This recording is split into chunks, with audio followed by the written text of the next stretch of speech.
Con la nueva temporada de Fórmula 1 cada vez más cerca, todos los equipos quieren tener el coche más competitivo posible. Esto significa eliminar los puntos débiles clave que ayudarán a un equipo a desplegar todo su potencial.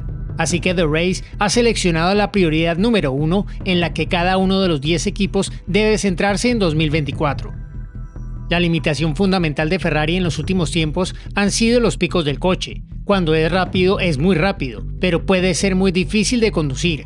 Además, esos picos también contribuyen a la tendencia de ser más rápido que Red Bull en clasificación que en carrera. Eso explica su nefasta relación de 19 poles y 5 victorias en los últimos 2 años. El director técnico de chasis Enrico Cardile ha prometido un coche completamente nuevo para 2024, que debería marcar el rumbo de Ferrari. Las primeras señales son prometedoras, ya que Ferrari hizo progresos para que su coche fuera más consistente y extrajera su potencial con más regularidad en la segunda mitad de la temporada anterior. Si el coche de 2024 vuelve a tener problemas de picos, en particular la inestabilidad del tren trasero que lo obligó a inducir su viraje el año pasado y frenó a Charles Leclerc hasta que se introdujo una mejora en Japón, entonces podría ser la misma historia de siempre. Pero si Ferrari puede producir un coche que pase el año desarrollando en lugar de domando, debería ser un ganador más regular. El salto de Aston Martin desde lo más profundo del grupo medio hasta convertirse en el principal rival de Red Bull en la primera parte de la temporada anterior fue una gran historia. Lamentablemente, no fue capaz de mantener esa forma y cayó del segundo puesto del campeonato y del podio hasta el quinto lugar. El problema está claro. Si bien es cierto que los rivales iniciaban de un punto de partida inferior e hicieron grandes progresos, sobre todo McLaren, los desarrollos de Aston Martin simplemente no produjeron el rendimiento previsto. Una serie de mejoras, empezando por un cambio en el piso introducido en Canadá, crearon unas características de manejo complicadas y un tren trasero inestable que complicó enormemente la vida de Lance Stroll e incluso, en ocasiones, sorprendió a Fernando Alonso. No fue hasta el final de la temporada cuando Aston Martin aceptó que necesitaba volver a lo básico y conseguir hacer funcionar el coche con una especificación y una puesta a punto más consistentes, lo que llevó a Alonso de nuevo al podio en Interlagos. Pero la gran pregunta ahora es si Aston Martin realmente entiende cómo extraer más rendimiento de su coche y puede producir mejoras sin equivocarse. Haas ha pasado un invierno muy movido con el cambio de jefe de equipo, pero su máxima prioridad será producir un coche que no destruya sus neumáticos. Como demostró 2023, no importa lo rápido que seas a una vuelta, y el Haas fue lo suficientemente rápido como para estar en la Q3 11 veces, pero si usas demasiado fuerte los neumáticos en una tanda de carrera, tienes un gran problema, y ese fue el de Haas durante toda la temporada anterior.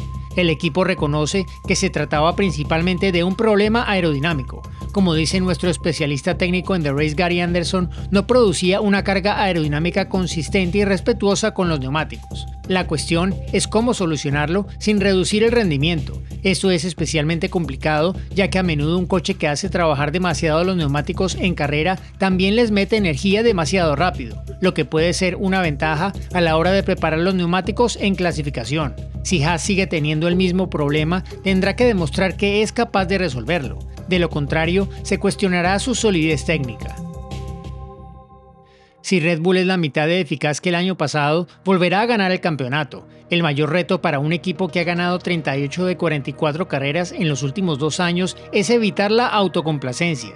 Aunque Red Bull es tradicionalmente muy bueno a la hora de presionar incluso cuando está en una posición fuerte, cualquier equipo tan dominante debe evitar dar las cosas por sentadas. Eso va mucho más allá del desarrollo del coche y se extiende a cuestiones como su segundo piloto. El año pasado, las luchas de Sergio Pérez no fueron un gran problema porque Red Bull seguía siendo lo suficientemente rápido como para ganar el campeonato de constructores a lo grande. La dupla de Red Bull debe ser más sólida este año. Después de todo, si las cosas están más apretadas, podría costarle el título a Red Bull y comprometer la candidatura de Max Verstappen al campeonato de pilotos. Si Red Bull puede evitar la complacencia en todas las áreas, entonces tiene todo lo necesario para seguir ganando. El año pasado hubo momentos en los que el equipo Stake, que entonces se llamaba Alfa Romeo, tenía un coche rápido, pero por lo general era lento y muy irregular, y a menudo tenía que rodar a mayor altura de la inicialmente prevista y por tanto con menos carga aerodinámica. Así que se trata de mejorar el control tanto de la plataforma mecánica como de las características aerodinámicas. Es un área en la que el equipo ha tenido claras carencias y está perdiendo terreno frente a sus rivales. Si no puedes hacer funcionar el coche rápidamente sin correr el riesgo de desgastar demasiado los patines de deslizamiento bajo el piso, entonces siempre vas a estar fundamentalmente limitado. Ha habido un cambio de liderazgo técnico en el equipo con la llegada de James Key a finales de la temporada anterior. Para que este equipo pueda hacer algo más que luchar ocasionalmente por los puntos, es necesario que se produzca un cambio en la forma de controlar y poner a punto el coche.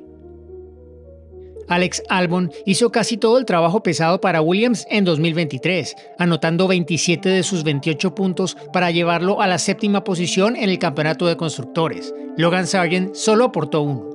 Sargent mostró destellos de velocidad el año pasado y fue mejorando gradualmente a medida que avanzaba la temporada, pero su único punto conseguido tras la descalificación de 2 coches en Austin no fue suficiente. Con una temporada de experiencia a sus espaldas, Williams necesita que Sargent sea más regular. Es de esperar que dé un paso adelante, pero tanto para Williams como para su propio futuro en la Fórmula 1 necesita una temporada mucho mejor. Alpine tuvo un comienzo respetable con estas nuevas regulaciones, con un coche sólido que respondió bien al desarrollo, pero ese no fue el caso en 2023. Gary Anderson ha sugerido que esto significa adoptar un enfoque diferente de la aerodinámica del coche, que a su vez podría venir de un cambio en la forma en la que utilizan los datos del túnel de viento. Él también ha cuestionado el enfoque que Alpine da a su alerón delantero, sugiriendo que dar forma al borde de fuga para generar potentes vórtices podría reducir el nivel general de control y por tanto la consistencia.